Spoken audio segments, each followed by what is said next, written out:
Hey there, it's Lowell Wild Jr.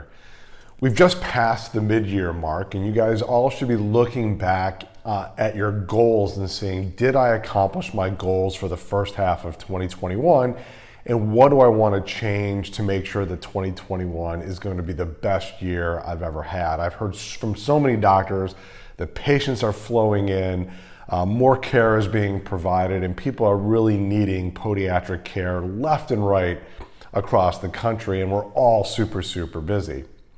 Well, today I want to talk about something that happened a few weeks ago. I put a video out about how I had gone through this pre-authorization process for a surgery, and I had been on hold for an extended amount of time. And I was on hold for 44 minutes. 44 minutes. Only to get the medical director approving the surgery after so much time I had spent.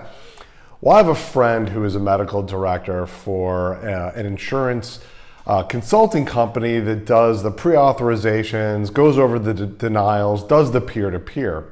And he reached out to me and saw my frustrations. And he and I had an amazing conversation about what he and other medical directors are looking at with respect to billing and coding and pre-authorizations and denials and all that kind of stuff. And he was trying to give me some tips and tricks of resources that we could use and ways that we should be billing better, not unbundling, and a whole host of other things that I'll talk about as the weeks go on.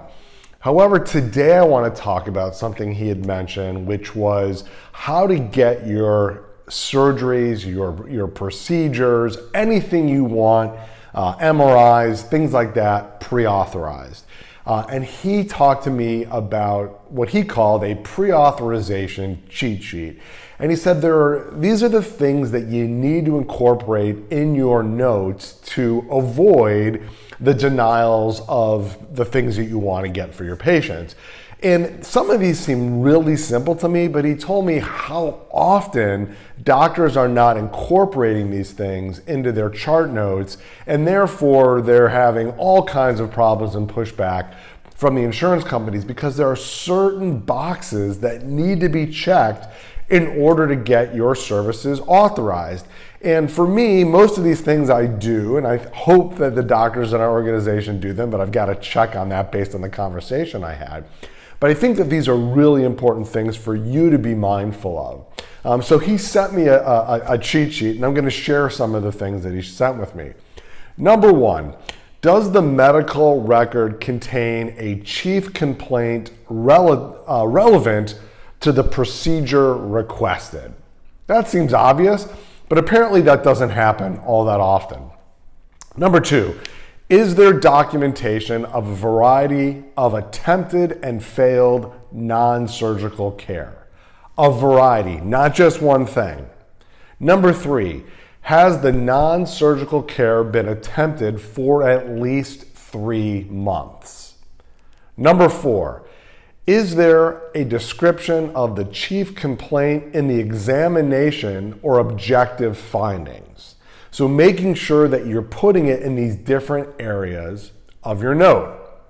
Number five, is there radiographic confirmation of the pathology, including any relevant angles, inclusive of X-ray, MRI, CT, ultrasound?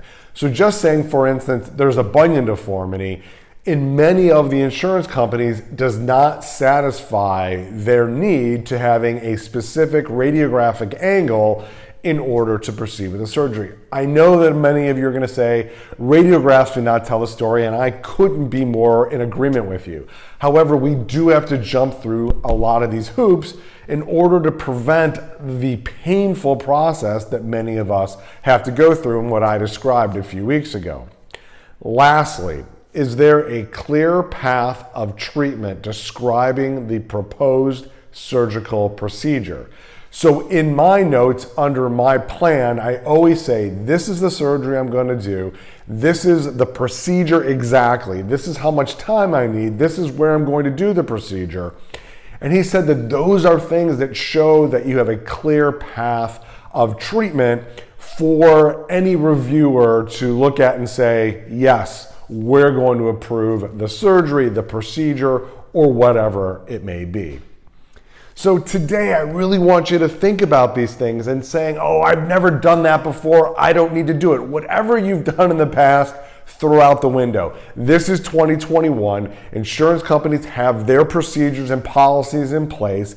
Often they're computer-generated policies in terms of checking these boxes. Otherwise, you're going to get pushback, have your team be frustrated, have you be frustrated, and ultimately your patient be frustrated and negatively impact patient care, which is what we're all trying to do, get great patient care. So think about these things as you move forward in 2021 and have a great week.